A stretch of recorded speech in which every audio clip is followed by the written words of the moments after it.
Hello दोस्तों, कैसे हैं आप सभी लोग? उम्मीद है सभी स्वस्थ होंगे, मस्त होंगे, जबरदस्त होंगे।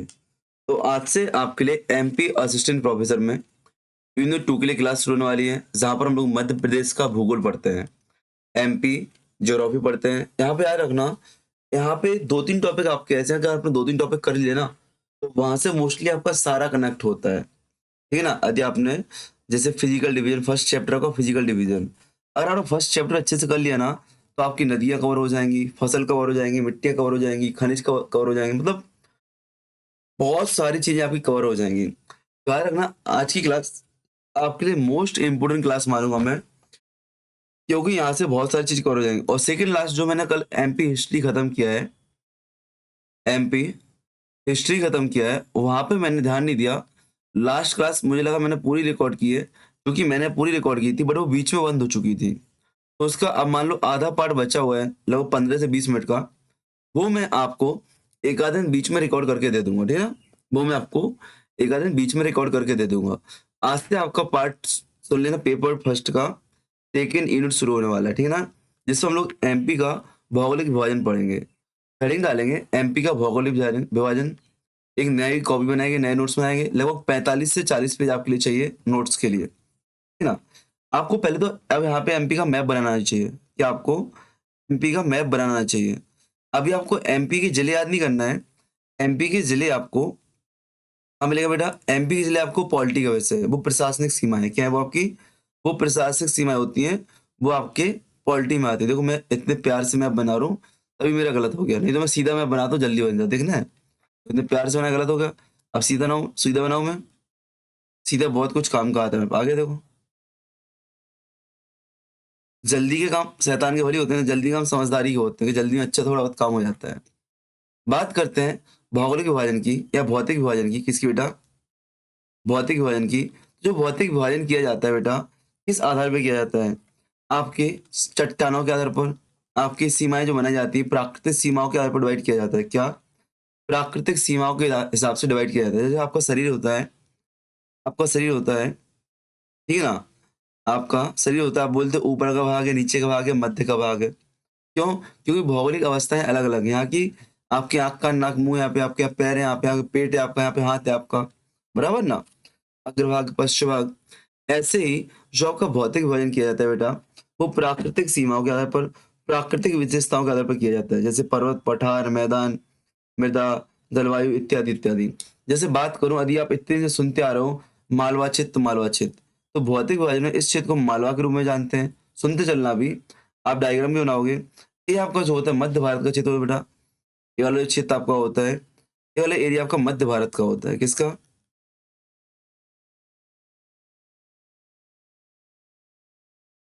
मध्य भारत इसको बोलेंगे हम लोग। मध्य भारत का पठार, मध्य भारत प्लेटू, ठीक है ना? मध्य भारत प्लेटू, इसको लोग मालवा का प्लेटू बोलते हैं, प्लेटू ऑफ मालवा। यहीं पे आप देखेंगे तो आपको यहाँ पे मिलेगा बुंदेलखंड का पठार। क्या? ये आपको पूरा मिलेगा बुंदेलखंड का पठार। एमपी और यूपी में फैला हुआ है आपका बुंदेलखंड का पठार। इस बात को आपका रखना। यहाँ पे स्थित आपको रीवा पन्ना का पठार दिख जाएगा बेटा। क्या?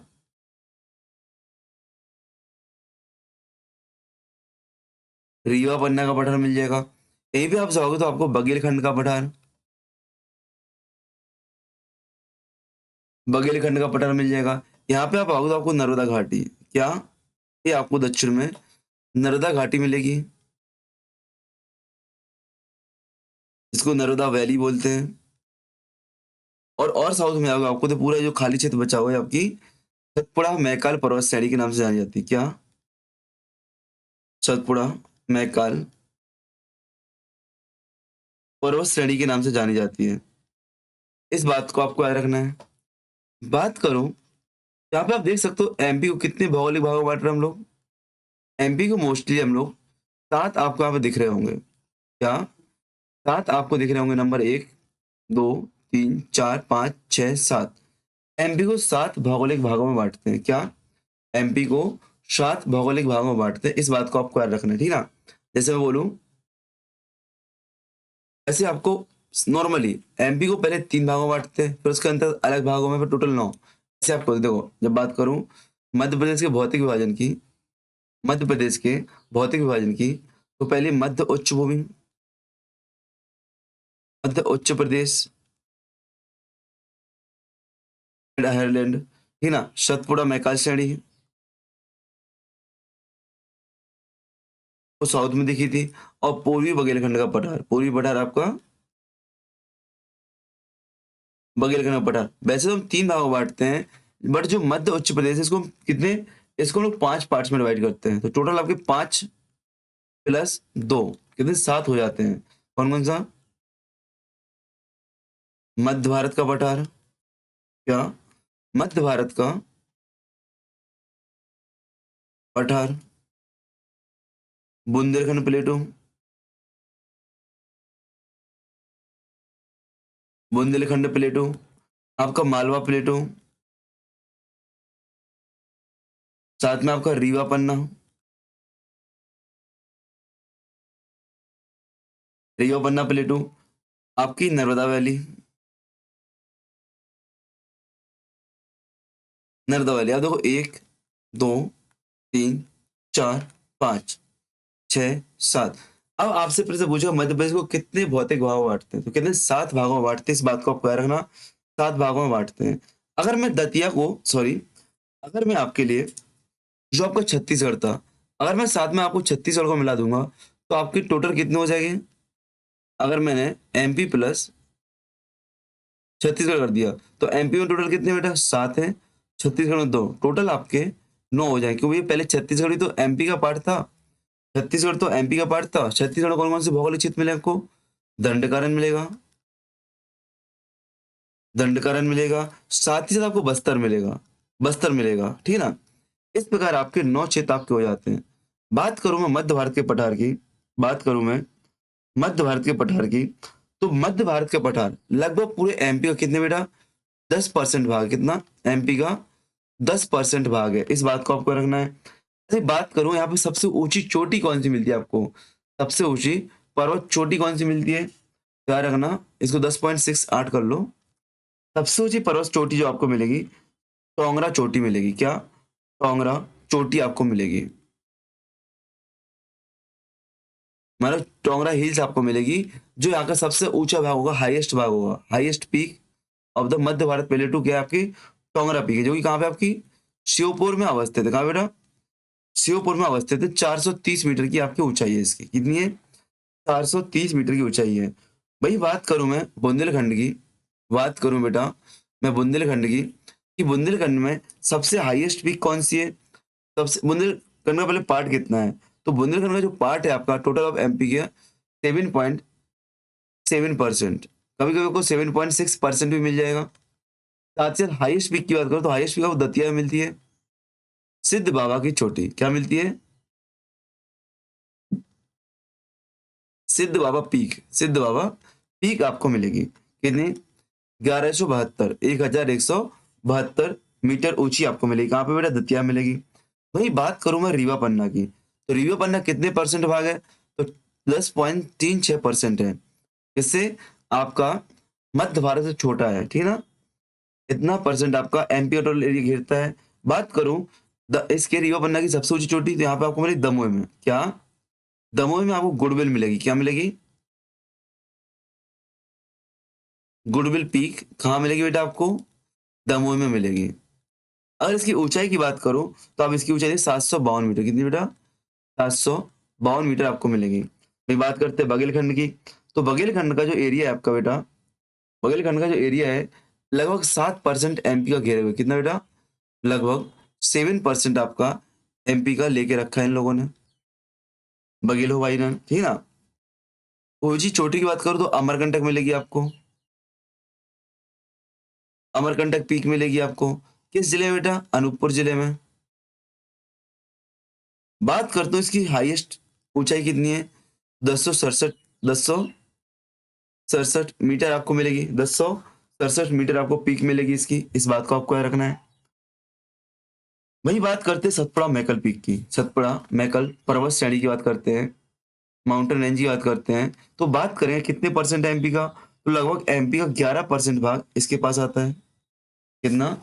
11% भाग आपका सतपुड़ा मैकल श्रेणी के पास आता है। मैं हाईएस्ट पीक की बात करूँ यहाँ पे, तो आपको यहाँ पे मिलेगी धूपगढ़ चोटी। क्या बेटा?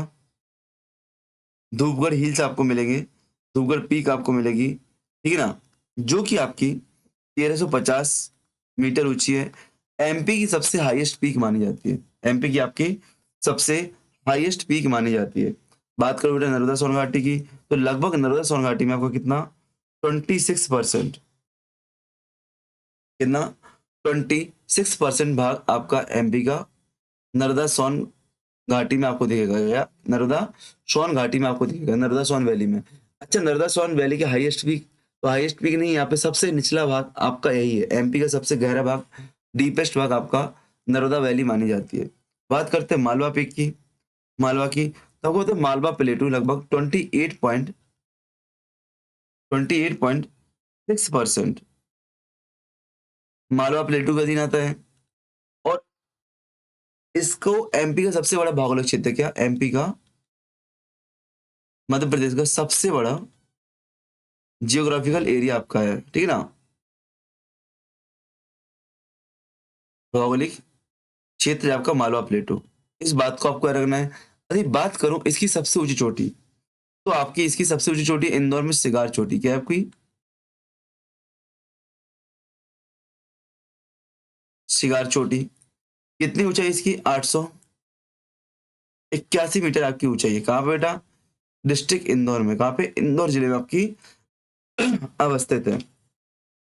इस बात को आपको याद रखना। फिर से देखो, मध्य भारत का पार्ट कितना है?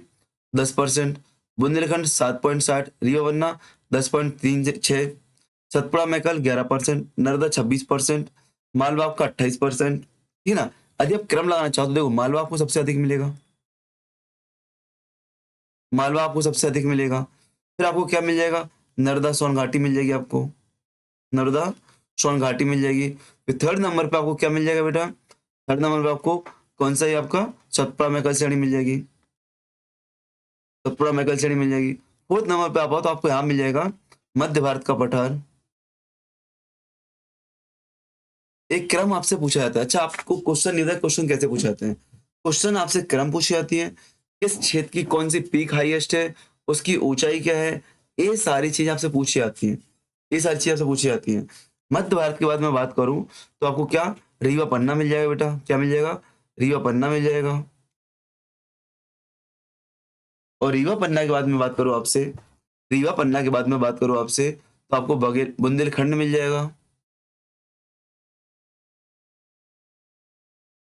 और फिर अंत में आपको सबसे छोटा भाग आपको बघेलखंड मिल जाएगा। क्या मिल जाएगा? बघेलखंड मिल जाएगा। देखो, मालवा का एरिया कितना बेटा? मालवा का एरिया आपका कितना है? 28%, 28.6%। वैसे ही मैं बात करूं आपसे नर्मदा का 26%, सतपुड़ा का 11%, मध्य भारत का 10.6%, रीवा पन्ना का 10.3%, बुंदेलखंड का 7.87%, बघेलखंड का 7%। सबसे छोटा भाग बघेलखंड और सबसे बड़ा भाग आपका मालवा प्लेटू है, ठीक ना। ऐसी बात करो मध्य भारत की सबसे ऊंची पीक कौन सी बेटा? टोंगरा पीक है। आपकी बुंदेलखंड की पीक कौन सी है? दतिया पीक, सिद्धबाबा चोटी, सिद्धवा पीक। रीवा पन्ना दमोह में गुडविल आपको मिलेगी। बुंदेलखंड सॉरी बघेलखंड में आपको अमरकंटक मिलेगी, अनूपपुर में। सतपुड़ा पर्वत श्रृंखला आपको धूपगढ़ मिलेगी 1035, जो कि एमपी की सबसे ऊंची पीक है, एमपी का हाईएस्ट पॉइंट है। नर्मदा घाटी कोई पीक नहीं होगी, यहाँ पे क्या होगा? आपका डीपेस्ट पॉइंट होगा, आपका सबसे गहरा बिंदु होगा, न्यूनतम बिंदु होगा एमपी का। इस बात को आपको याद रखना है, क्योंकि नदी है, घाटी है, ठीक है ना। तो इस प्रकार से हमने क्या देखा? भूगोल विभाजन देखा, और इसके कुछ पॉइंट्स देखे। अभी एक एक करके हम सबको ही पढ़ेंगे, एक एक करके हम लोग सबको पढ़ेंगे। ऐसा नहीं है कि इसको हम लोग अलग अलग छोड़ दें, ठीक है ना।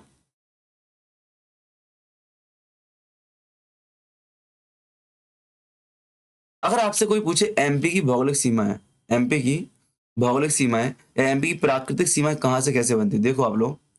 अगर मैं आपको एक फिर से एमपी का मैप बनाऊं, एमपी का ये मैप आपको छोटा सा टूटा फूटा बन गया है। अब देखो, मैं मैप बना रहा हूं तो आप भी इसको देख के मैप बना रहे होंगे, उम्मीद है। अभी पीपीटी लेके आता, पीपीटी से आप भी रुक जाते हैं, है कि नहीं। मैं बात करूं तो आपको एमपी की अगर सीमाओं की बात करूं तो आपको पश्चिम में आपको क्या मिलेगी बेटा? अरावली पर्वत श्रृंखला मिलेगी, क्या मिलेगी? अरावली माउंटेन रेंज मिलेगी आपको, जो कि राजस्थान से लेकर दिल्ली तक फैली हुई। कहाँ के? राजस्थान से लेकर दिल्ली तक फैली हुई है, लेकिन एमपी से नहीं गुजरती, एमपी की पश्चिमी सीमा बनाती है। ऐसी आपको यहाँ पे देखो आप लोग, तो यहाँ पे आपको ताप्ती नदी मिल जाएगी। एमपी की दक्षिणी सीमा, एमपी के साउथ पॉइंट में सीमा कौन बनाता है बेटा? ताप्ती रिवर बनाती है। कौन सी? ताप्ती नदी बनाती है। धोखे से नर्मदा मत कर देना, धोखे से नर्मदा मत कर देना। पूरब में आप देखोगे तो पूरब में आपको छत्तीसगढ़ का मैदान मिलेगा, छत्तीसगढ़ का मैदान मिल जाएगा। आप उत्तर में जाओ तो उत्तर में आपको चंबल क्या मिलेगा?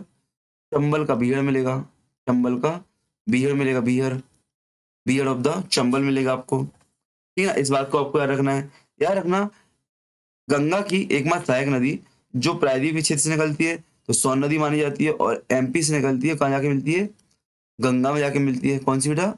सोन रिवर। इनको पढ़ेंगे हम लोग अभी। सोन रिवर मिलती है, ठीक है ना?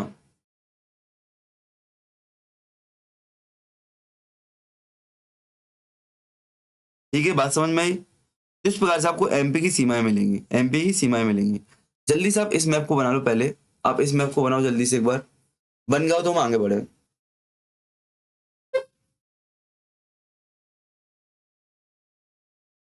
आप क्लास को पॉज करके भी, बच गया, क्लास को पॉज करके भी आप मैप को बना सकते हो, ठीक है ना?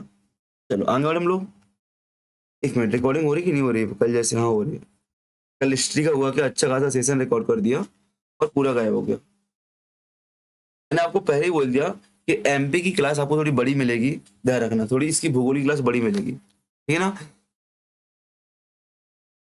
बना लिया आपने मैप? तो आप लिखेंगे, आप हेडिंग डालेंगे, मध्य प्रदेश का भौगोलिक विभाजन।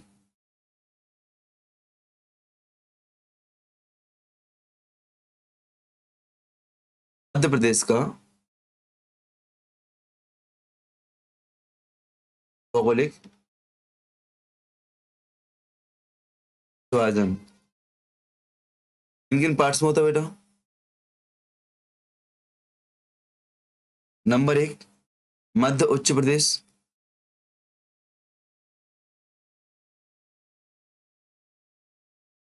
सेकंड आपका सतपुड़ा मैकल, सतपुड़ा मैकल। और आपका फिर पूर्वी पठार आपको क्या मिलेगा? पूर्वी पठार आपको मिलेगा, ठीक है? जिसको हम लोग क्या, बघेलखंड के पठार के नाम से जानते हैं। प्लेटो बघेलखंड आपको मिलता है, इस बात को आपको याद रखना है। बात करते हैं जो मध्य उच्च प्रदेश है, इसके भी कई पार्ट्स होते हैं, जैसे इसमें आपको मिलेगा मालवा का पठार,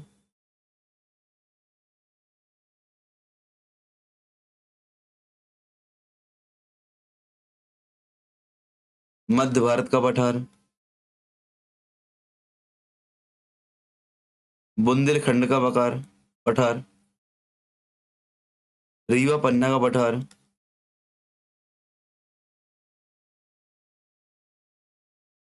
और आपको यहाँ पे नर्मदा सोन घाटी, नर्मदा सोन घाटी। मैं आपको सारी चीजें मैप से दिखा चुका हूँ आपको, ये पांचों पॉइंट मैं आपको मैप से दिखा चुका हूँ, ठीक है ना?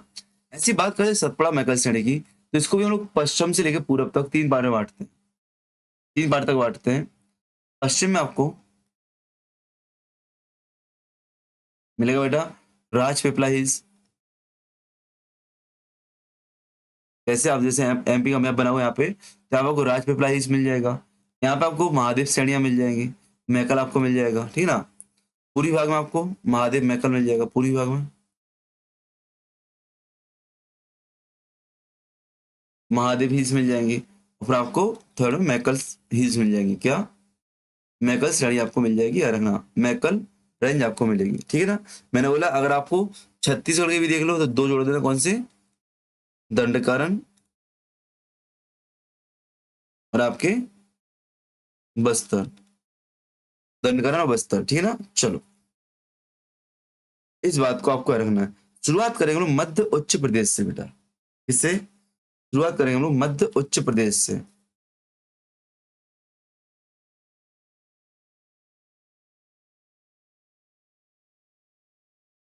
मध्य उच्च, ठीक है ना? चलो मिड हाईलैंड से हम लोग चर्चा करेंगे। इसकी आप अवस्थिति देखो, इसकी अवस्थिति देखो कहाँ पे स्थित है बेटा, कहाँ पे अवस्थित है। तो आपको दक्षिण में इसके सतपुड़ा मैकल रेंज मिलेगी, वहीं पूर्व में आपको कैमूर के कगार मिलेंगे,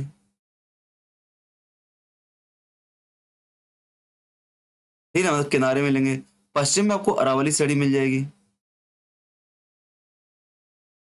तो इसका कुछ मैप ऐसा बनता है, त्रिभुजाकार मैप बनेगा। क्या आपसे पूछा इसकी आकृति कैसी होता है, ट्रायंगल कैसी, त्रिभुजाकार है। सबसे पहले यही क्वेश्चन बनता है कि आकृति कैसी है, त्रिभुजाकार है, ट्रायंगल है, ठीक है ना। इस बात को आपको याद रखना है, ठीक है ना। और इसकी उत्तरी सीमा कहाँ से, आपकी यमुना नदी से बनती है, यमुना नदी से आपकी इसकी उत्तरी सीमा बनती है, ठीक है ना। ठीक है, चलो इस बात को आपको याद रखना है। और इसमें जो एक एक पार्ट है, शुरुआत करते हैं हम लोग मालवा से, जिसके 5 पार्ट है, मध्य उत्तर प्रदेश के 5 पार्ट देखे ना, 5 पार्ट्स देखे ना। तो पहला अपना मालवा, तो पहला अपना मालवा का पठार, प्लेटो मालवा।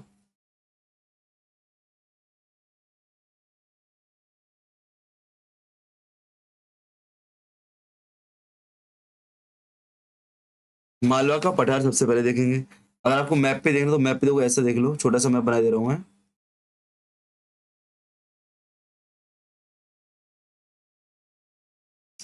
ये क्षेत्र आपका मालवा का प्लेटो, कौन सा, ये वाला क्षेत्र आपका मालवा प्लेटो के अंतर्गत था, या है नहीं था कि नहीं। कितने परसेंट भाग थे बेटा, 28.6% पार्ट आपका था मालवा प्लेटो के अंतर्गत। आपको बता दूं, इस क्षेत्र में, इस क्षेत्र में मैं बोलूं आपसे जिले कितने हैं, मालवा प्लेटो पर लगभग जिले कितने आते हैं, लगभग 18 जिले। हालांकि जिले आपसे अब नहीं पूछा जाता कि वो डाउट में रहता है, अलग अलग सोर्स में अलग लिखा रहता है, बहुत कम पूछता है। लेकिन जो सबसे महत्वपूर्ण है, इस क्षेत्र में गेहूं जो फसल है किस चीज की होती है, गेहूं कपास की होती है, गेहूं की कपास की खेती यहाँ पे होती है, आपकी सोया की खेती होती है, सोयाबीन की, ठीक है ना। अगर बात करूं आपसे इसका निर्माण कैसे हुआ है, तो इसका निर्माण वॉल्केनिक एक्टिविटी से हुआ है, ज्वालामुखी है, चट्टानों से इसका निर्माण माना जाता है। इस बात को आपको याद रखना है, ठीक है ना, जो कि बेसाल्ट से बना हुआ है, बेसाल्टिक लावा से, बेसाल्टिक लावा से बना हुआ है, ठीक है ना। यहाँ की जो मिट्टी पाई जाती है, और मिट्टी आपसे पूछो बेटा, तो यहाँ की जो सॉइल आपकी ब्लैक सॉइल पाई जाती है, काली मिट्टी, काली सॉइल आपकी पाई जाती है, ठीक है ना, काली मिट्टी आपकी पाई जाती है। यहाँ पर आपको कुछ हिल्स मिलती हैं, सिगार हिल आपको सबसे ऊंची मिलेगी, सिगार हिल सबसे ऊंची मिलेगी इंदौर में, ठीक है, जाना पाव मिलेगी, जाना पाव यहीं पे मिल जाएगी, जाना पाव, ठीक है ना। साथ ही आपको यहाँ पे धजारी मिल जाएगी, क्या, धजारी मिल जाएगी। बात करते हैं मालवा का नाम मालव, मालवा कैसे पड़ा, तो आपको बताया था मैंने मालव जाति के नाम से इस क्षेत्र का नाम मालवा पड़ा। अगर आपने यूनिट 1 की क्लास देखी होगी, यूनिट 1 की क्लास देखी होगी, तो मैंने वहां बताया था सिकंदर के आक्रमण के समय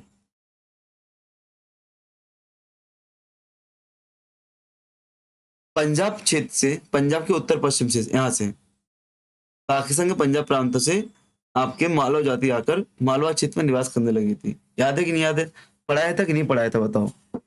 अगर पढ़ाया था और आपको याद है तो अपनी पीठ थपथपाओ, और नहीं याद है तो थप्पड़ मारो, ठीक है ना। ठीक, तो एक एक पॉइंट, अब इसको आपको मैप को बना लिया आपने। अब एक एक पॉइंट लिखते हैं आप हम लोग, क्या इसका नामकरण कैसे हुआ बेटा, इसका नामकरण हुआ कैसे हुआ, मालव जाति के नाम से हुआ है, मालव जाति के नाम से हुआ है, जो कि कहाँ से, पंजाब प्रांत से, पंजाब प्रांत से अपने एमपी में आई थी, ठीक है ना। चलो आगे बढ़ते हैं। देखो एक बात बता दूं, एक क्वेश्चन बनता है यहाँ से इनके अक्षांश और देशांतर से, लॉन्गिट्यूड और लैटिट्यूड से, वो आप जिंदगी में याद नहीं कर सकते हो। एक फायदा क्या हो गया बेटा, माइनस मार्किंग है, तो सभी बच्चे संभवतः गलत करेंगे, एक आध दो बच्चे सही कर सकते हैं, वो भी कभी कभार क्वेश्चन पूछा जाता है, बट आपके एग्जाम में नहीं आएगा। पीएससी लेवल में जो सिविल सर्विस एग्जाम होता है ना, वहां पे एक दो बार पूछा गया, अब आपके में नहीं पूछा जाएगा, इतना डीप नहीं जाता आपके में। आपको देख नॉलेज के लिए एमपीपीएससी क्वेश्चन पेपर पूछता है, ठीक ना। अवस्थिति की बात करो, इसी लोकेशन कहाँ पे बेटा, अब देखो यहाँ पे आपको उत्तर में आपको मध्य भारत का पठार दिख रहा है, यहाँ पे आपको नर्मदा सोन घाटी दिख रही है, दिख रही है, दिख रही है। यहाँ पे देखो आप लोग, तो यहाँ पे पूरा में बुंदेलखंड का पठार आपको दिख रहा है, ठीक है ना। तो इस प्रकार से इसकी आपकी स्थिति है, ठीक है ना। आप देखो यदि मैं बनाऊं इसकी लोकेशन, कि आपका मालवा का प्लेटो हो गया, क्या हो गया, मालवा का प्लेटो हो गया। कहाँ पर, एमपी के पश्चिम में अवस्थित है, एमपी के वेस्टर्न पार्ट में आपका लोकेटेड है। नंबर 1 पॉइंट याद रखना। इसके उत्तर में क्या होता है, मध्य भारत का प्लेटो, क्या है आपका,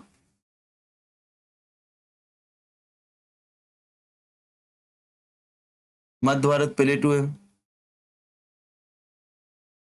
ठीक ना। पूर्व में बात करूं तो इसके पूर्व में आपको बुंदेलखंड प्लेटो मिलेगा,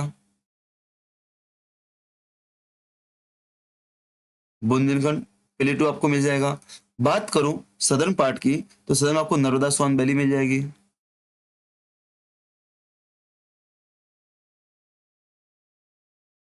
नर्मदा स्वान वैली मिल जाएगी। बात करूं वेस्टर्न भाग की, तो वेस्टर्न भाग आपका देखो राजस्थान से लग रहा है, किससे, राजस्थान से। तो राजस्थान में यहाँ पे हड़ौती का पठार आता है, हड़ौती प्लेटो आता है, क्या, हड़ौती पठार, हड़ौती का पठार, जो क्या होगा मेवाड़ एरिया, किसमें, मेवाड़, मेवाड़ आप सुना होगा।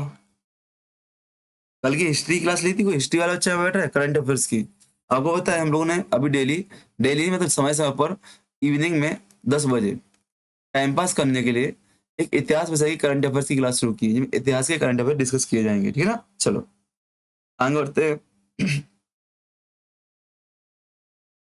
मैंने जिले कितने, लगभग 14 जिले इसके अंतर्गत बताए, कितने, 14 जिले मैंने इसके अंतर्गत आपको बताया, ठीक है ना।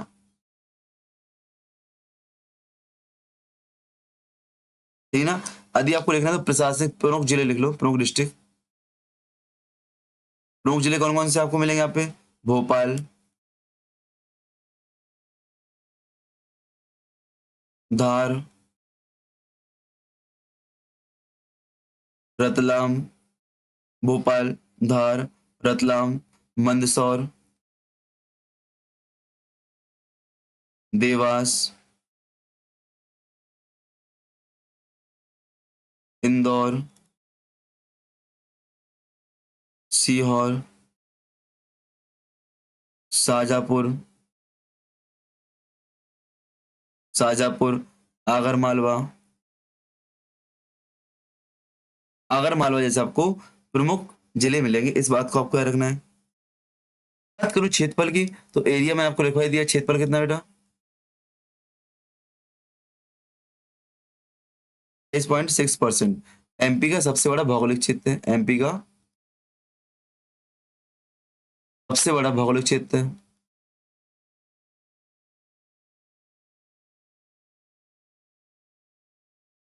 ये बात भी मैंने आपको बता दी। बात करूं इसका निर्माण कैसे हुआ है, ओरिजिन कैसे हुआ है, फॉर्मेशन कैसे हुआ है। देखो जब मुझे इंग्लिश के वर्ड्स नहीं आते ना, तो जो जो वर्ड्स माइंड में आते हैं एक वर्ड के लिए वही बता देता हूँ, फॉर्मेशन, ओरिजिन। अब जो आपको समझ में लिख लेना है कि नहीं। निर्माण कैसे हुआ है, तो इसका जो निर्माण हुआ है आपकी वॉल्केनिक एक्टिविटीज हुआ है, बेसाल्टिक लावा से हुआ है, क्या, बेसाल्टिक लावा से हुआ था ना, ज्वालामुखी की वॉल्केनिक एक्टिविटी से, ज्वालामुखी उद्गार से, बेसाल्टिक लावे से। ये आपका डक्कन ट्रैप का क्या माना जाता है, भाग माना जाता है, ठीक है ना। डक्कन ट्रैप का पार्ट माना जाता है। और ढक्कन ट्रैप को पता है, पूरा बेसाल्टिक लावा से बना हुआ है, बेसाल्टिक लावा से बना हुआ है ढक्कन ट्रैप, ठीक है ना। बात करूं यहाँ की जलवायु, यहाँ का क्लाइमेट कैसा है आपका, मालवा क्षेत्र की जलवायु कैसी है, क्लाइमेट कैसा है। तो यहाँ पे सम जलवायु, ना ज्यादा गर्मी पाई जाती है, ना ज्यादा ठंड पाई जाती है, ना ज्यादा गर्मी पाई जाती है, ना ज्यादा ठंड पाई जाती है, सब सामान्य पाए जाते हैं। आपको बता दूं मालवा क्षेत्र की जलवायु को लेकर हमने पढ़ा था ना, फायन महोदय, चीनी यात्री फायन। बताओ किसके शासन काल में भारत में आया था, क्वेश्चन है आपका, होमवर्क है। एमपी हिस्ट्री में आप लोग पढ़ चुके हो कि किस शासन के, किस राजा के या किस शासक के शासनकाल में चीनी यात्री फायन आया था। फायन की बुक का नाम क्या है, आपको पता है फायन ने मालवा की जलवायु को सबसे श्रेष्ठ जलवायु का है, क्या, मालवा की जलवायु को विश्व की जलवायु में सबसे श्रेष्ठ माना है?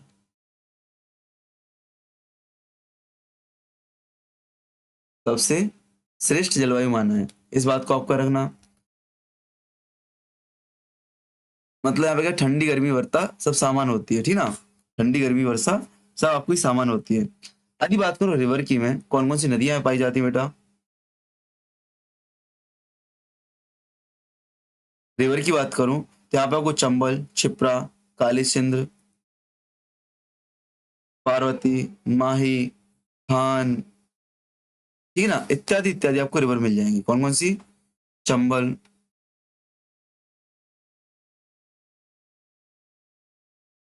क्षिप्रा, पार्वती। आप देखना इस चैप्टर में आपको क्लाइमेट तो भूगोल में आपको जो जो पढ़ना ना, वो सारी चीज आपके यहाँ पे इंटरलिंक हो रही है। मतलब आप सभी शब्दों से इस चैप्टर में इंट्रोड्यूस हो जाओगे, परिचित हो जाओगे। जब आप आगे पढ़ोगे तो आपको पढ़ने में मजा आएगा, ठीक है ना। 1 मिनट देना मुझे। क्या बोला? यहाँ की प्रमुख नदियां कौन कौन सी बेटा? चंबल, क्षिप्रा, पार्वती, गंभीर, खान, माही, इत्यादि। ऐसा नहीं इतनी ही नदियां हैं, और भी नदियां आपको मिलेंगी, ठीक है ना। ठीक है ना। बात करूं यहाँ पे एग्रीकल्चर, एग्रीकल्चर कृषि, मैंने आपको पहले ही बता दिया बेटा शुरुआत में ही, यहाँ पे इसको क्या, गेहूं होता है, सोयाबीन होता है, कपास होता है, ज्वार आपका होता है, क्या, ज्वार आपका होता है, मूंगफली होती है, मूंगफली आपको होती है। आपको तो पता होना चाहिए, आपको पता होना चाहिए,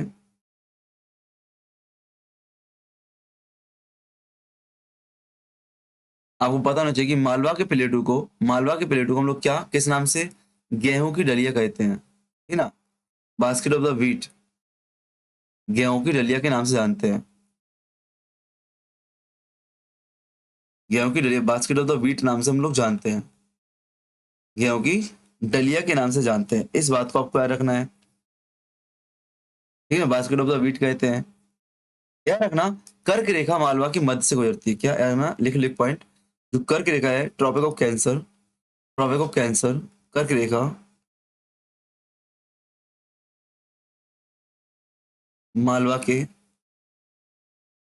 मध्य भाग से गुजरती है। याद रखना, एमपी टोटल 14 जिलों से गुजरती है। कर्क रेखा क्या, देखो आप इंडिया में देखो, ग्लोब में देखो, तो आपको लैटिट्यूड मिलेंगे, लॉन्गिट्यूड मिलेंगे। ये आपकी क्या होती है, काल्पनिक रेखाएं होती हैं, जो पृथ्वी को किसी लोकेशन और टाइम को बताने के लिए सहयोगी होती हैं, ठीक है ना। तो इसमें जो आपकी सबसे 0 डिग्री, आपकी जो लॉन्गिट्यूड होता है उसको हम क्या, 0 डिग्री, आपको इसको क्या बोलते हैं, इक्वेटर बोलते हैं।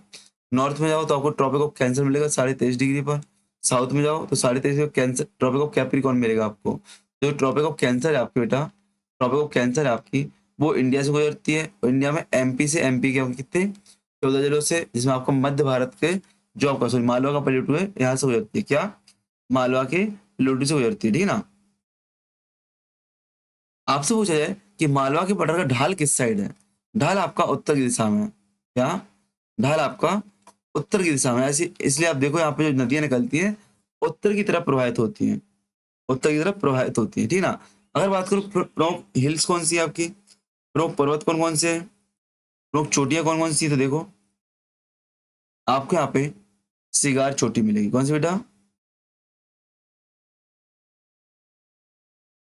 सिगार चोटी सबसे ऊंची मिलेगी। फिर आपको जाना पाव मिलेगी और दजारी मिलेगी। सिगार, जाना पाव, धजारी, ये आपकी तीनों इंदौर जिले में, किस बेटा, इंदौर जिले में है। सिगार की ऊंचाई कितनी पड़ी थी हमने, सिगार की ऊंचाई पड़ी थी लगभग 881 मीटर। जाना पाव की ऊंचाई पड़ी थी हमने बेटा कितनी, 854 मीटर। वही मैं बात करूं, धजारी की बात की थी हमने कितनी, 810 से लेकर 814, कहीं पे 814 मिलती है, कहीं पे 810 मिलती है, ठीक है ना। इस बात का रहना। एक और मिलती है आपको, कौन सी बेटा, गोमनपुर सैनी। मालवा क्षेत्र में गोमनपुर हिल्स मिलती है, जिसकी ऊंचाई 510 मीटर है, 510 मीटर है, ठीक है ना। इस बात को आपको रहना। इस प्रकार मालवा क्षेत्र हमने पूरा देखा। क्या देखा? मालवा क्षेत्र हमने पूरा देखा। ठीक है। अब सेकंड आएगा आपको मध्य भारत। क्या आएगा आपका? मध्य भारत प्लेटो।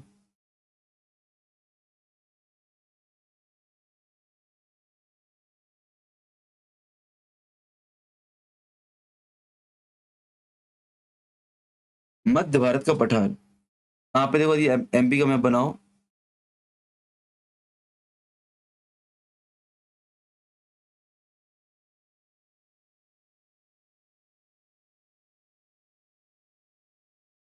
ये मैप बन गया। आपका जो मध्य भारत प्लेटो दिखेगा आपको एमपी के उत्तरी भाग में, कहाँ पे? इस क्षेत्र में। यहाँ नीमच मंदसौर लग जाएगा आपका, यूपी में होते हुए राजस्थान में, से राजस्थान में होते हुए आपको पूरा ऐसे इस क्षेत्र में। तो ये वाला भौगोलिक क्षेत्र आपका मध्य भारत प्लेटो के नाम से जाना जाता है। क्या?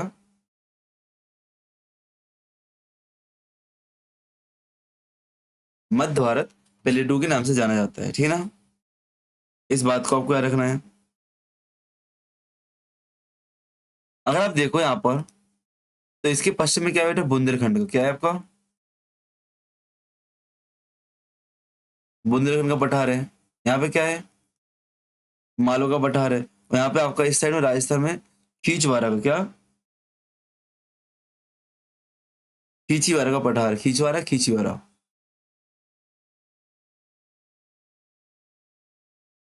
यहाँ पे क्या होगी? इसकी सीमाएं होंगी। ठीक है ना? सीमांकन कर दिया अपन ने।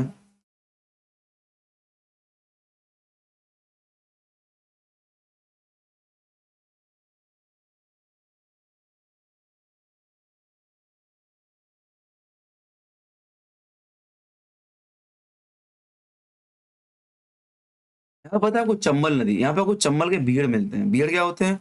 बड़ी बड़ी वैलियां होती हैं। नहीं, आपको क्या बोले? एरोजन। अब गली इरोजन की वजह से, यदि आपने रिवर सिस्टम पढ़ा है, तो गली इरोजन की वजह से आपके भीड़ बनते हैं। अच्छा, आपके जो भूगोल वाले बच्चे, अभी तो एमपी हिस्ट्री वाले बच्चे थे, उनका हिस्ट्री अच्छा था तो उनको मजा। अब भूगोल वाले बच्चे है ना, उनका भूगोल अच्छा होगा तो उनको मजा आएगा पढ़ने में, बराबर ना? इसका नामकरण कैसे हुआ बेटा? इसका नामकरण कैसे हुआ है? तो चंबल के उपाध्य प्रदेश की वजह से। यहाँ पे आपको चंबल, इसको हम क्या, चंबल का उपाध्य प्रदेश भी कहते हैं।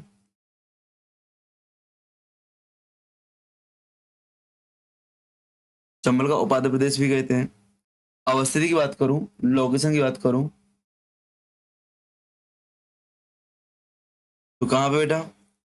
आप देखो, इसके उत्तर में, इसके उत्तर में क्या मिलेगा आपको? यमुना इत्यादि, चंबल इत्यादि के मैदान मिलेगा। गंगा यमुना का मैदान मिलेगा। यहाँ पे आपको खींचवाड़ा का पठार मिलेगा, खींचवारी का पठार। यहाँ पे आपको बूंदी का पठार मिल जाएगा पश्चिम में, बूंदी का पठार मिल जाएगा आपको। दक्षिण में आप जाओगे तो आपको मालवा प्लेटू दिख रहा है। ईस्ट में आप आओगे बेटा, ईस्ट में आप आओगे तो आपको बुंदेलखंड प्लेटू दिख रहा है। क्या? बुंदेलखंड प्लेटू दिख रहा है। लगभग कितने परसेंट भाग पर बसा हुआ है आपका मध्य भारत? तो 10.46, 10.6, सॉरी, 10.6, 10.6% भौगोलिक एरिया आपका मध्य भारत के पठार का है। इस बात का आपको करना है। अगर मैं जिले की बात करूं, जिले की बात करूं, जिले कौन कौन से इसमें? तो जिले आपको मिल जाएंगे यहाँ पे भिंड, मुरैना, श्योपुर।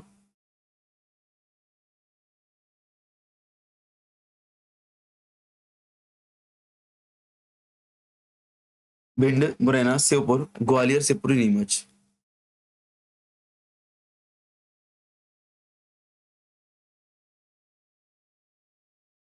ग्वालियर, शिवपुरी, नीमच जैसे आपको जिले मिल जाएंगे। ठीक है ना? क्षेत्रफल बता दिया मैंने, एरिया कितना है? 10.6% हो गया। इसका निर्माण कैसे हुआ है? फॉर्मेशन कैसे हुआ है? ऑरिजिन कैसे हुआ है? तो मालवा कैसे हुआ था? वॉल्केनिक एक्टिविटी की वजह से हुआ था, बेसाल्ट लावा से हुआ था। यहाँ पे जो आपका हुआ है, जो पे आपको विंध्य पर्वत श्रेणी है, विंध्य पर्वत श्रेणी है, तो विंध्य शैल समूह,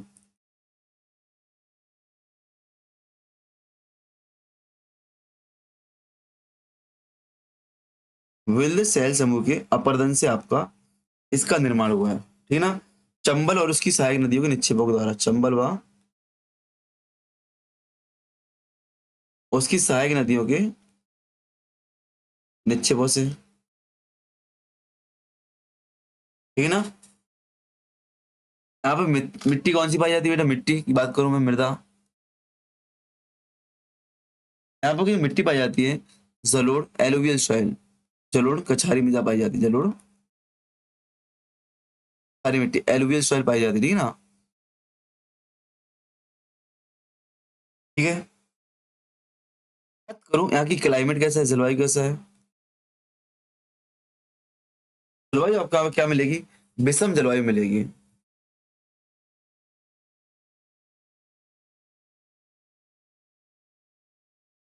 महाद्वीपीय जलवायु, कॉन्टिनेंटल क्लाइमेट आपको मिलेगा।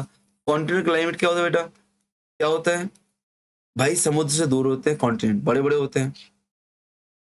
समुद्र से आंतरिक भाग इसका दूर होता है, तो यहाँ पे गर्मियों में बहुत गर्म होते हैं। भाई पत्थर है, चट्टान है, बहुत गर्म होगी, तो गर्मियों में गर्म, ठंडी में बहुत ठंड। तो विषम जलवायु कॉन्टिनेंटल टाइप की आपकी क्लाइमेट है पाई जाती है। महाद्वीपीय जलवायु आपकी पाई जाती है। इस बात को आपको याद रखना है।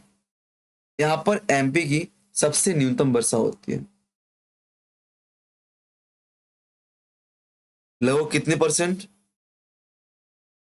75 से 50 सेंटीमीटर वर्षा यहाँ पे होती है। बोले तो न्यूनतम वर्षा, एमपी की सबसे न्यूनतम वर्षा कहाँ पे होती है, भीड़। कहाँ पे, भीड़ में, ठीक है ना, याद रखना। भीड़ बड़ा क्षेत्र हो गया आपका। नदियां कौन सी होगी, नदियां, आप बोलो कि चंबल आपको यहाँ पे भी दिखेगी, अभी चंबल तो इंदौर से उद्गम हो रहा है ना, इंदौर से तो उसका उद्गम हो रहा है, जाना पाओगे आसपास से, तो जहां जहां पे जाएगी वो उस क्षेत्र में आपको चंबल दिखेगी, है कि नहीं। यहाँ पे नदियां कौन सी आपको, चंबल, सिंध, पार्वती, चंबल, सिंध,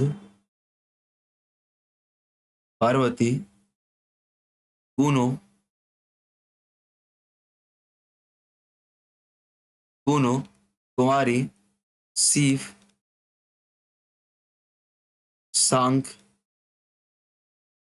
मावरी इत्यादि नदियां आपको मिलेंगी, इत्यादि इत्यादि आपको नदियां मिलेंगी। यहाँ पे फॉरेस्ट किस बार, वन किस बार पाया जाता है, वन, फॉरेस्ट।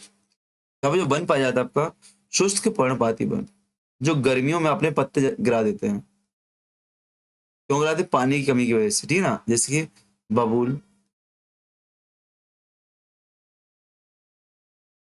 खैर, बबूल, खैर, खेजड़ी। ये आपसे पूछा गया है एमपी में बबूल, खैर, खेजड़ी कहाँ मिलता है, ठीक है ना। त्यारन कहाँ पे, आपका मध्य भारत के पठार पर। शिखर की बात करो कि आपके हाईएस्ट पीक कौन सी है, तो हाईएस्ट पीक आपकी कौन सी, टोंगरा थी। कितनी थी, 430 मीटर थी। कहाँ पे थी, श्योपुर में, शिवपुरी नहीं बेटा, श्योपुर है, क्या है, श्योपुर डिस्ट्रिक्ट है, ठीक है ना, क्या रखना।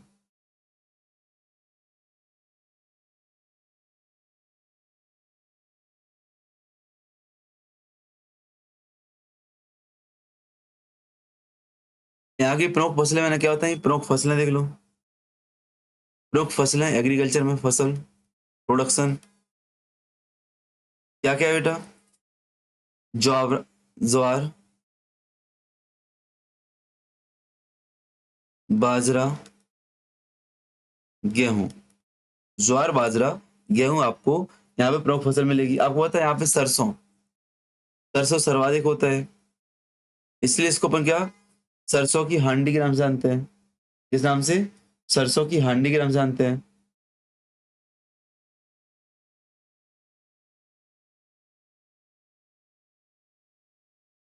इस क्षेत्र को अपन सरसों की हांडी के नाम से जानते हैं, इस बात को आपको याद रखना है।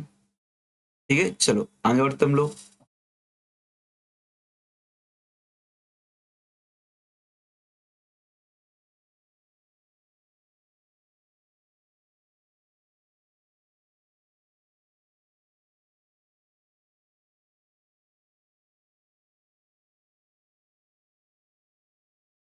आगे आपको मिलेगा बेटा क्या, बुंदेलखंड का पठार। इसका बेटा बुंदेलखंड का पठार।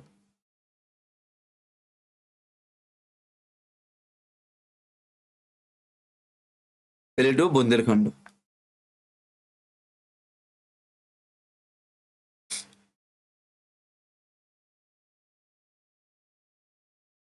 कल पता मैं बहुत दिनों बाद अपनी क्लास सुन रहा था मैं, बहुत दिनों मेरे को अच्छा लगा कि मैं अच्छा बोल पा रहा हूँ, अच्छे से क्लास कर रहा हूँ आपके लिए। और मोस्ट मुझे इसी बात का अच्छा लगा, इंग्लिश टर्मिनोलॉजी भी अच्छे से यूज कर रहा हूँ मैं। उतना हाईएस्ट नहीं है, खुद की तारीफ करके कर लेता हूँ मैं। देखो ऑनलाइन में पता नहीं चलता है, ऑफलाइन तो बच्चे फीडबैक देते हैं, बच्चों का फेस रिएक्शन पता चल जाता है।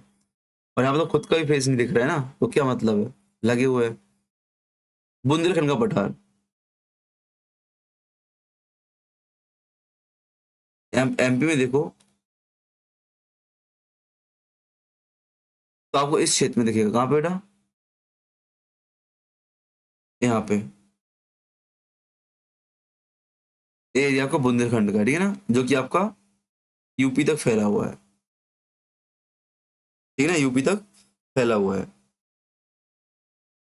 देखो इसके यहाँ पे कौन सा है, यहाँ पे क्या पढ़ा था अपने, मध्य भारत, यहाँ पे मालवा, यहाँ पे रीवा पन्ना, क्या, रीवा पन्ना, ठीक है ना। अगर मैं बात करूं इसके अन्य नाम,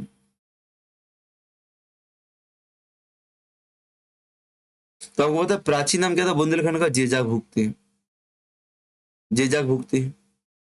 अब मैं आपके लिए होमवर्क फिर से दे रहा हूँ, कमेंट में बताना आपको कि जेजाग भुगती किस वंश के शासन थे, किस डायनेस्टी से संबंधित है, किस वंश से संबंधित है, ठीक है ना। क्षेत्र वर्तमान बुंदेलखंड, वर्तमान में इसको बुंदेलखंड के नाम से जानते हैं, ठीक है, ये हो गया नाम तो छोड़ दो। लोकेशन अवस्थित की बात करूं, लोकेटेड कहाँ पे है, तो उत्तर में गंगा यमुना का मैदान, पूर्व में रीवा पन्ना का पठार,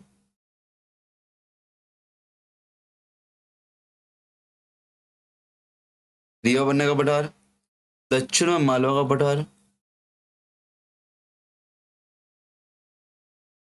और पश्चिम में यहाँ पे मध्य भारत का, देखा ना, मध्य भारत का,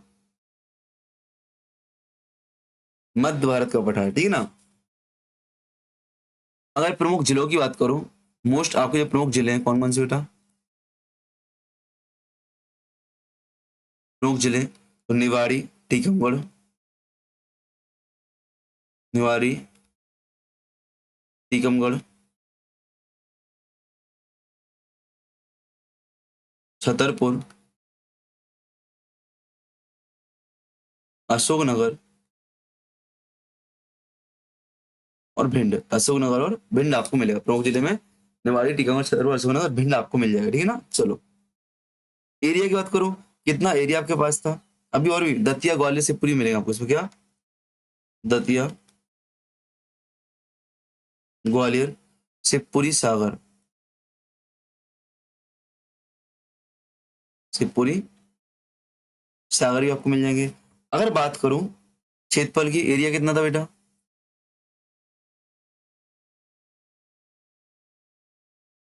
क्षेत्रफल 7.6%, 7.6%। एक वो आदत भी बेशरम जैसे हम लोगों की, अगर मैं इसको क्रम से लिखते जाता कितना अच्छा लगता, कहाँ है बीच में यहाँ पटक दिया, यहाँ पटक दिया। अभी तो ऊपर से क्रम से लिख, वो होती है एक टीचर्स की बहुत गंदी है, जहाँ पे जगह मिली वहां पे लिख लो, एक ही पेज में पूरा काम खत्म कर लो, ठीक है ना। निर्माण की बात करो, इसका ओरिजिन कैसे हुआ, निर्माण कैसे हुआ बेटा, ए, सीधे चलो, कंजूसी मत करो भाई। निर्माण कैसे हुआ इसका, तो इसका जो निर्माण हुआ बेटा आपका यार है ना, ग्रेनाइट और नीच चट्टानों से, किससे, ग्रेनाइट व नीच की चट्टानों से इसका निर्माण हुआ है, ठीक है ना। ग्रेनाइट व नीच चट्टानों से आप पे क्या हुआ है, निर्माण हुआ है, ठीक है ना। जलवायु की बात करूं तो भाई महाद्वीप एक कॉन्टिनेंटल,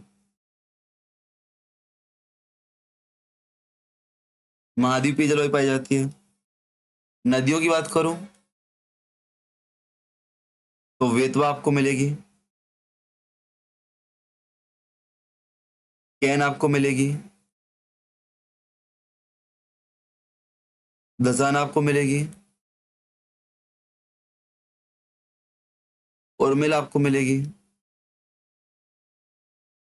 और सोनार आपको मिलेगी। आपको तो बेतवा, बेतवा जो नदी, इसको क्या बुंदेलखंड की गंगा के नाम से जानते हैं। बुंदेलखंड की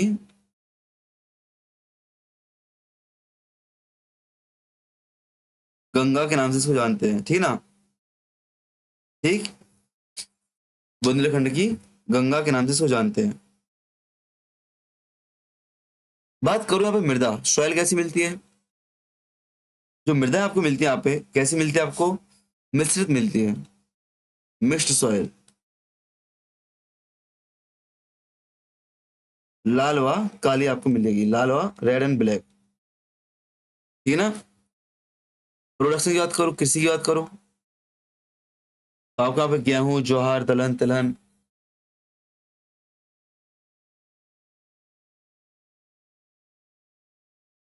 गेहूं, ज्वार,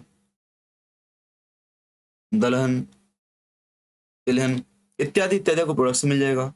वन की बात करो तो वन आपको शुष्क पर्णपाती मिल जाएंगे, ठीक ना।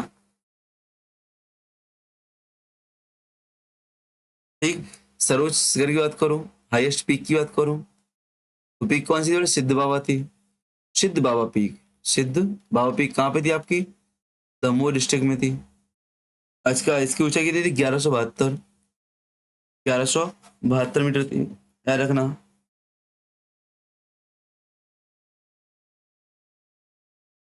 यहाँ पे आपको यार इस क्षेत्र में आपको तीन आपको मिलेंगे नाम, बिजावर श्रेणी मिलेगी आपको यहाँ पे छोटी सी,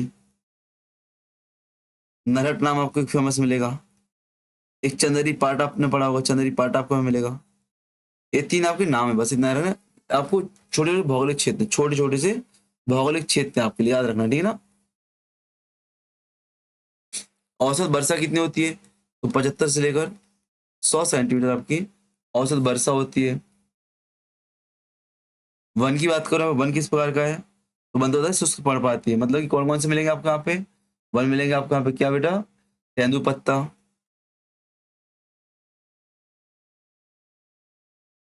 महुआ आपको यहाँ मिल जाए, महुआ, बबूल,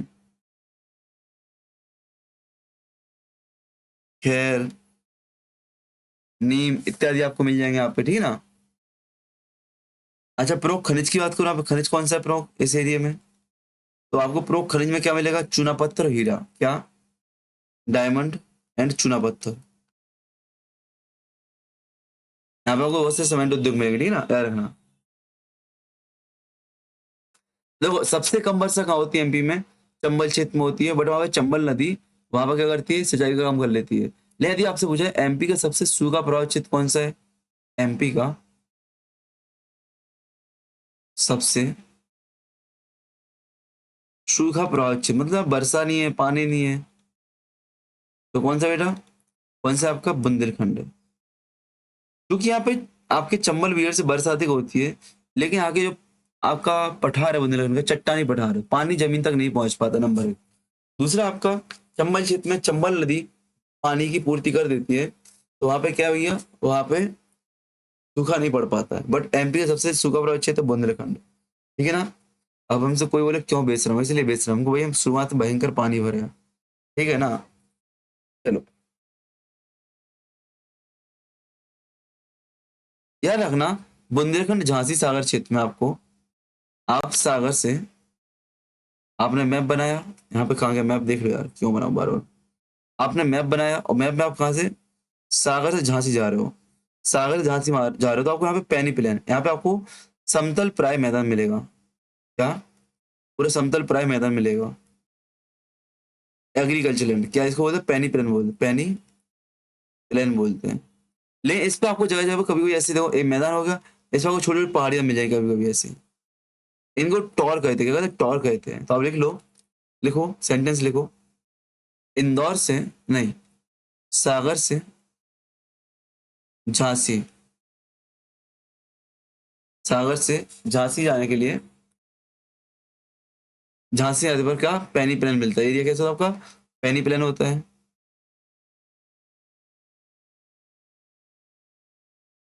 समतल प्राय मैदान होता है। क्या होता है बेटा? समतल प्राय मैदान होता है। समतल प्राय मैदान होता है, ठीक है ना?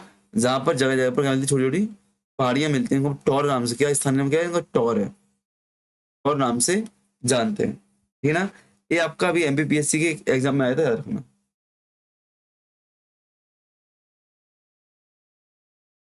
तो आपको मिलेगा यहाँ पे रीवा पन्ना का पठार। कौन सा बेटा? रीवा पन्ना का पठार, ठीक है? रीवा पन्ना प्लेटो।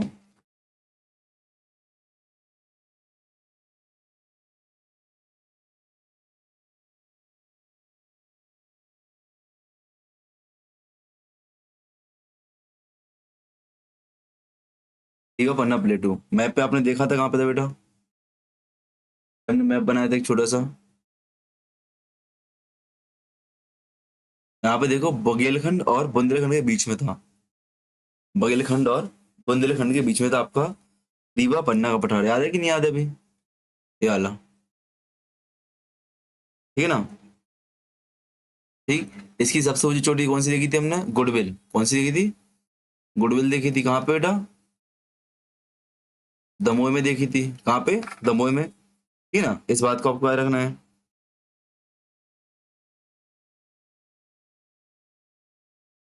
तो अधिक लोकेशन, अवस्थिति कैसी है इसकी बेटा? लोकेशन कैसी है आप देखो। रीवा पन्ना पठार के उत्तर पूर्व में क्या भैया? गंगा का मैदान है, गंगा यमुना मैदान। गंगा यमुना मैदान है, ठीक है ना? आप जाओगे दक्षिण में तो बघेलखंड मिलेगा आपको। पूर्व में जाओगे तो छत्तीसगढ़ का मैदान मिलेगा, पूर्व में छत्तीसगढ़ मिलेगा। पश्चिम में आपको मालवा का पठार। क्या बेटा? मालवा पठार, ठीक है ना? मालवा पठार आपको मिलेगा। और यहाँ पे पूरा पूरा पश्चिम में, नहीं, क्या बोलते हैं इसको, भूल गए। उत्तर पश्चिम में आपको यहाँ पे बुंदेलखंड, क्या? बुंदेलखंड मिलेगा, ठीक है ना? और बात करो जिला जिलों की, कौन कौन से महत्वपूर्ण डिस्ट्रिक्ट इसके अंतर्गत आना है, तो कौन कौन सा आना है? रीवा मऊ। रीवा मऊ आपका नया है, रीवा मऊगंज, सतना,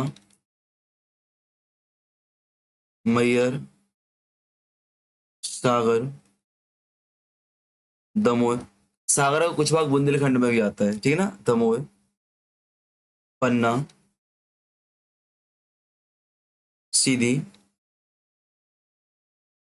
सिगरौली, ठीक है?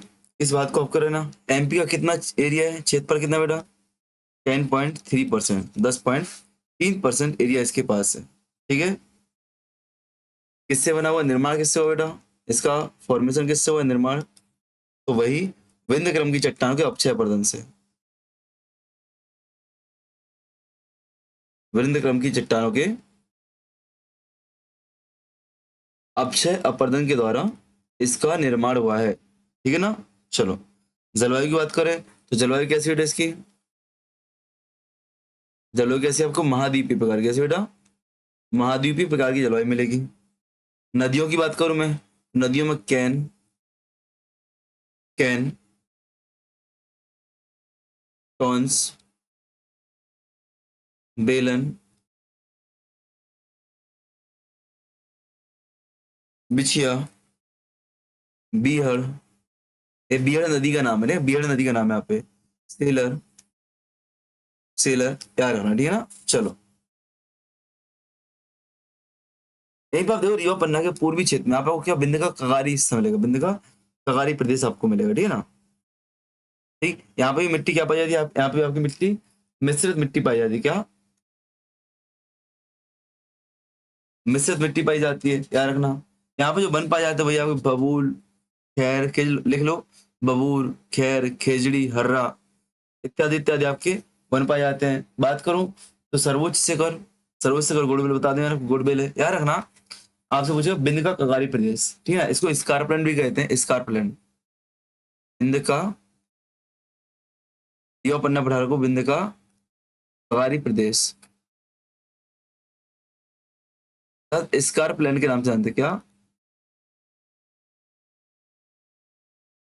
स्कारपलैंड के नाम से जानते हैं। इस बात को आपको ध्यान देना है, ठीक है ना? इस बात को आपको ध्यान देना है। बात करूं प्राकृतिक संरचना की,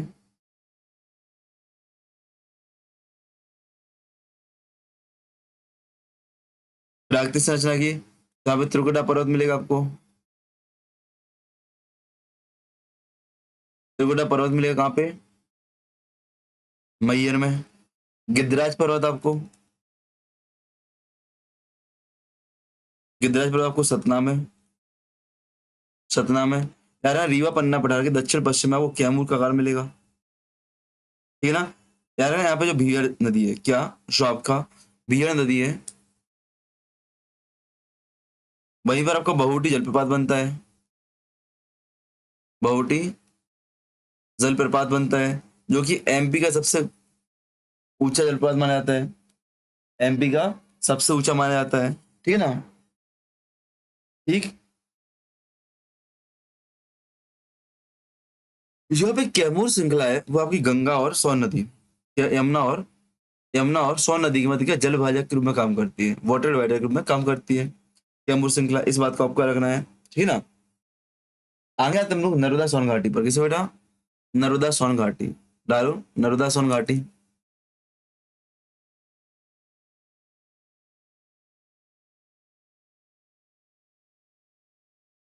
नर्मदा सोन वैली, ठीक है ना। स्थिति आपको पता है बेटा कहाँ पे,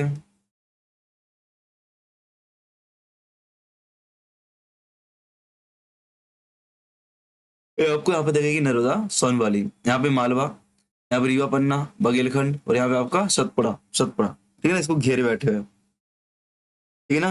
नर्मदा सोन घाटी क्यों, कि नर्मदा और सोन नदी की घाटियों से मिलकर बना है, नर्मदा और सोन नदी की घाटियों से मिलकर बना हुआ है, ठीक है ना। ठीक। इसके पश्चिम में आपको यहाँ पे राजपीपला मिल जाएगी, याद रखना। ठीक। जिले कौन कौन से आते हैं बेटा, जिले, जिले आपके यहाँ पे आते हैं। आप बोले सर यहाँ पे लिखवा के लोकेशन, अच्छा लिख ही लो आप लोग। बोले सर लोकेशन क्यों नहीं लिखवा इसने आपने, देखो उत्तर यहाँ पे क्या है, मालवा है, यहाँ पे रीवा पन्ना, यहाँ पे बघेलखंड, यहाँ पे सतपुड़ा, यहाँ पे राजपीपला, राजपीपला, ठीक है ना। एक मिनट रुकना,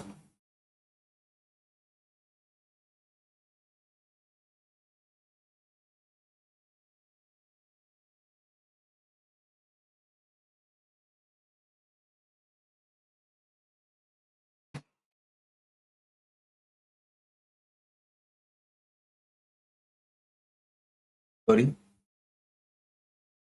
आपका कितना एरिया घिरा हुआ है एमपी का, इसको है ना प्रदेश का सबसे निचला भाग बोलते हैं, प्रदेश का सबसे डीपेस्ट पार्ट मानते हैं, प्रदेश का सबसे, दो रेस्ट ले लिया मैंने थोड़ा सा बीच में, तो लिखने का तरीका ही चला गया। निचला भाग मानते हैं, ठीक है ना। लगभग कितना 26% भाग में, कितने एमपी के 26% भाग में आपका बसा हुआ है, ठीक है ना। इसका निर्माण कैसे हुआ है, ओरिजिन कैसे हुआ बेटा,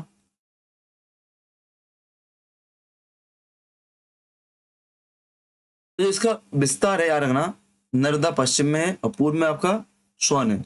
जो नर्मदा का क्षेत्र है बेटा आपका, नर्मदा वैली का क्षेत्र है, वो आपके डक्कन ट्रैप का हिस्सा है, डक्कन ट्रैप में दरार आने से बना है। और जो आपका पूर्व का हिस्सा है, जो सोन घाटी कहा जाता है, जो आपका सोन घाटी कहा जाता है बेटा, वो आपका गोंडवाना शहर का हिस्सा, किसका, गोंडवाना शहर समूह का हिस्सा है, ठीक है ना। याद रखना। अगर ऐसी जलवायु की बात करो, इसकी जलवायु, तो कोई पूरब से पश्चिम में फैला हुआ है, तो इसकी जलवायु में भी अंतर है, पूरब में अलग जलवायु, पश्चिम में अलग जलवायु। बात करूं तो इसकी पश्चिम में आपकी सम जलवायु है, और इसके पूरब में आपकी मानसूनी जलवायु है, क्या, मानसूनी जलवायु है। इस बात को आपको याद रखना है, ठीक है ना। याद रखना। ऐसी मिट्टी की बात करूं, इसकी मिट्टी में भी दो धारी विशेषता है। भैया आपके पश्चिम में, आप इसमें नर्मदा सोन घाटी में पश्चिम में आपको गहरी काली मिट्टी मिलेगी, गहरी काली मिट्टी मिलेगी। वहीं पूर्व में आपको इसमें लाल पीली मिट्टी मिलेगी, रेड एंड येलो सॉइल, लाल पीली मिट्टी देखने को मिलेगी। वनों की बात करते हैं, तो वन भी पश्चिम में आपके पर्णपाती वन पाए जाते हैं और पर्णपाती, ठीक ना, यहाँ पे आपके अर्धपर्णपाती, ठीक है ना। इस बात को आपको याद रखना है। यहाँ पे खनिजों की बात करूं मैं, खनिजों की, तो प्रमुख खनिज कौन सा है आपका में, जहां में आपका प्रमुख खनिज आपको मिलेगा चूना, संगमरमर, चीनी मिट्टी, चीनी मिट्टी याद रखना। अगर फसल की बात करूं मैं इस क्षेत्र में, नर्मदा सोन घाटी में फसल की बात करूं, फसल की, ये फसल कौन सी होती है, याद रखना। इसके पश्चिम में देखो बहुत लंबा एरिया है, तो पश्चिमी क्षेत्रों में क्या होती है आपकी, कपास और मूंगफली होती है, कपास और मूंगफली। अब थोड़ा जो भूगोल भूगोल से परिचय परिचय किया हुआ है जिन्हें भूगोल से ना, तो गुजरात में भी इन्हीं चीजों को देखेंगे, ठीक है ना। एमपी में आपका मध्य क्षेत्र में से गेहूं होता है और पूर्व में आपका चावल इत्यादि होता है, क्या होता है, चावल इत्यादि होता है, ठीक है ना। वन की बात करूं मैं इस क्षेत्र में, वन कौन से पाए जाते हैं बेटा, तो वन मैंने आपको बता दिया, सागौन, साल, तेंदुपत्ता।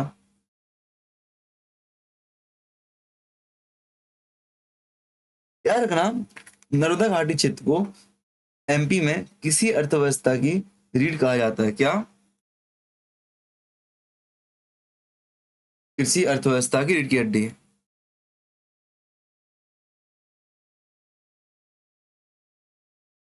Backbone of the agriculture economy, backbone of the agriculture economy कहा जाता है, ठीक है ना। क्या नर्मदा सोन घाटी को एमपी में किसी अर्थव्यवस्था की रीढ़ की हड्डी, backbone of the agriculture economy, ठीक है ना। इस बात को आपको याद रखना है। आगे बढ़ते हैं हम लोग। अब देखते हैं पूर्व में बघेलखंड का पठार, क्या, पूर्व में बघेलखंड के पठार को देखते हैं।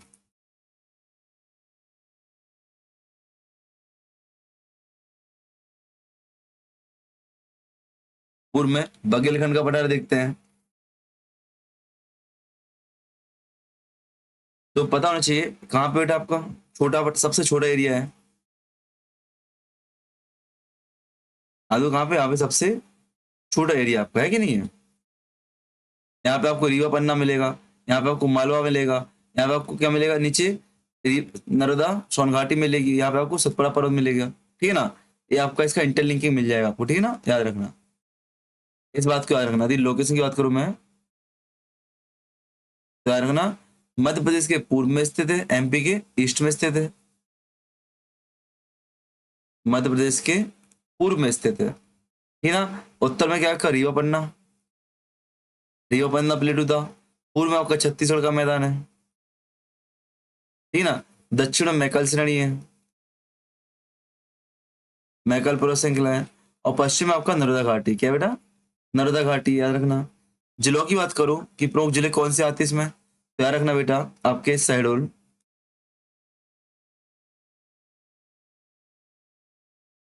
अनूपपुर, उमरिया, उमरिया, मंडला, मंडला, ढिंडोरी, ढिंडोरी, सीधी, सीधी, सिंगरौली, सिंगरौली। ये आपके प्रमुख जिले इसमें आते हैं। कितने परसेंट भाग पर बेटा, 7% भाग पर, कितने, 7% भाग पर, याद रखना। किससे बना हुआ है, अब पूरब की बात कर रहा है, अभी पूरब ने क्या देखा था, नर्मदा सिंह घाटी में गोंडवाना, तो किससे बेटा, गोंडवाना क्रम से बना हुआ है, गोंडवाना क्रम की चट्टानों से बना हुआ है, इस बात को याद रखना। इसको पर आद्य महाकल्प भी बोलते हैं, आद्य महाकल्प काल की, आद्य महाकल्प एरा की काल की चट्टानों से। भूगोल वाले इन शब्दों को अच्छे से समझ रहे होंगे बेटा, ठीक है ना। चलो आगे बढ़ते हैं। यहाँ पे जलवायु पाई जाती है बेटा कौन सी, मानसूनी, मानसूनी जलवायु पाई जाती है। मृदा, मृदा पाई जाती है लाल पीली, लाल पीली मृदा पाई जाती है। चावल, रेशम और कोसा उत्पादन प्रसिद्ध है, चावल, रेशम व कोसा उत्पादन फेमस है यहाँ पे, ठीक है ना। यहाँ पे अमरकंटक आपको पता है सर्वोच्च शिखर है आपका, अमरकंटक अनूपपुर जिले में, अमरकंटक अनूपपुर जिले में आपका सर्वोच्च शिखर है बेटा, ठीक है ना। एक कर्क रेखा यहाँ से गुजरती है, कर्क रेखा यहाँ से गुजरती है, ध्यान रखना। यहाँ से आपको पठार और सोन नदी यह पठार क्या आपकी सोन और महानदी के बीच में वाटर डिवाइडर का काम करता है। इस बात को आपको याद रखना है। यहाँ पे एमपी का सर्वाधिक वर्षा वाला क्षेत्र क्या, जो अमरकंटक है आपका एमपी का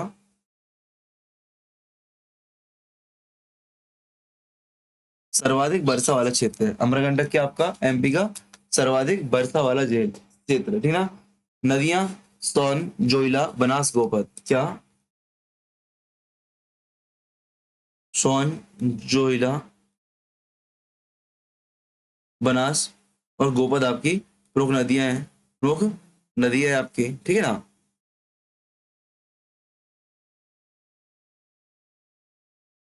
चलो आगे बढ़ते हैं हम लोग। अभी आपका रहेगा सतपुड़ा मैकल श्रेणी क्या, सतपुड़ा मैकल श्रेणी, ठीक है ना।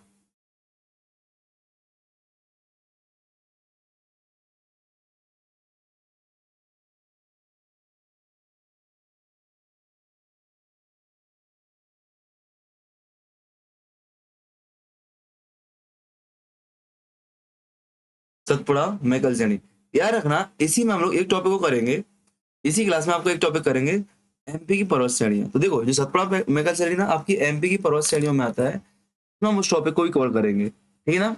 इसमें हम लोग इस टॉपिक को करेंगे, तो एक नोट डालो, नोट लिखो और लिखो सतपुड़ा मैकल श्रेणी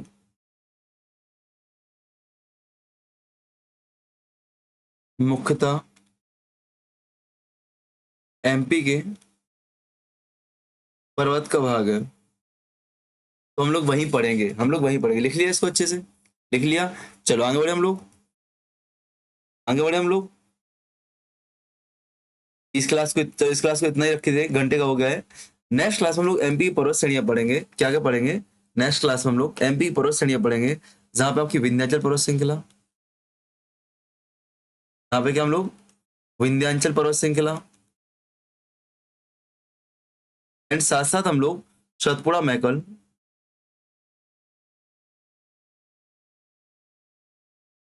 सतपुड़ा मैकल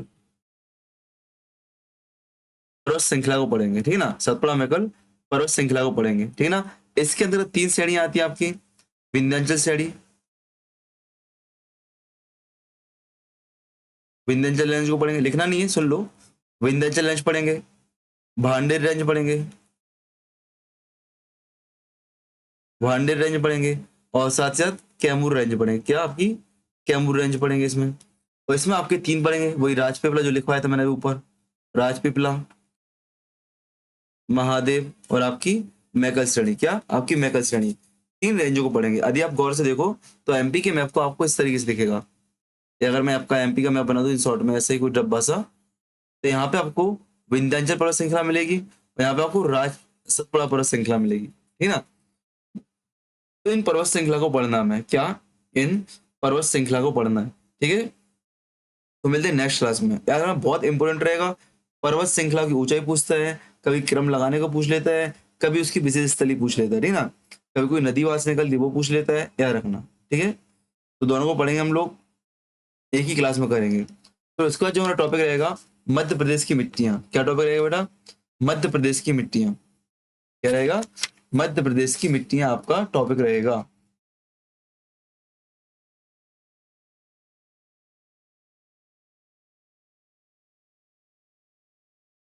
अच्छा यहाँ पे देखो, थोड़ा रिवाइज कर रहे हैं हम लोग, थोड़ा रिवीजन करो। ऊपर मैंने आपको क्या पढ़ाया, मध्य प्रदेश का भौगोलिक विवरण बताया। आपसे पूछेगा कि जो प्रमुख फसल है किसी क्षेत्र की क्या है। मैं आपको यहाँ पे एक मैप बना रहा हूँ, रिकॉर्डिंग हो रहा है ना, हो रहा है, देखो मैप बना रहा हूँ मैं आपके लिए।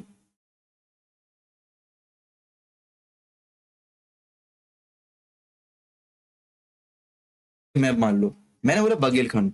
आपका जो बघेलखंड है किसके लिए बेटा, चावल की खेती के लिए फेमस है। किसके लिए, चावल की खेती के लिए। यहाँ पे आपको मालवा मिलता है, आपको पता है सोयाबीन और गेहूं के लिए, सोयाबीन और गेहूं के लिए।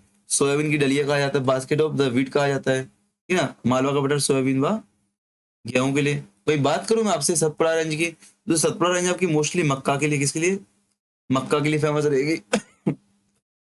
जो मध्य भारत है आपका, किसके लिए बेटा, सरसों के लिए था। किसके लिए, सरसों के लिए था। रिवीजन कर रहे हैं हम लोग, ठीक है ना, सरसों के लिए था। बुंदेलखंड गेहूं और तिल के लिए था। क्या? गेहूं और तिली के लिए, तिल के लिए।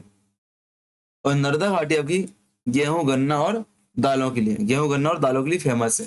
इस बात को आपको याद रखना है, इस बात को आपको याद रखना है।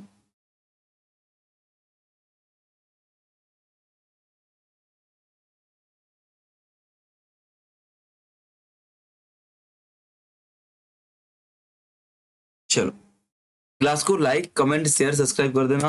और पहली क्लास है बेटा एमपी भूगोल की, तो आपके लिए बहुत अच्छा प्रयास किया मैंने बताने का। तो क्लास के साथ साथ क्या करना, वो नोट्स भेजना है। लाइक कमेंट शेयर तो आपकी सेकेंडरी ड्यूटी है।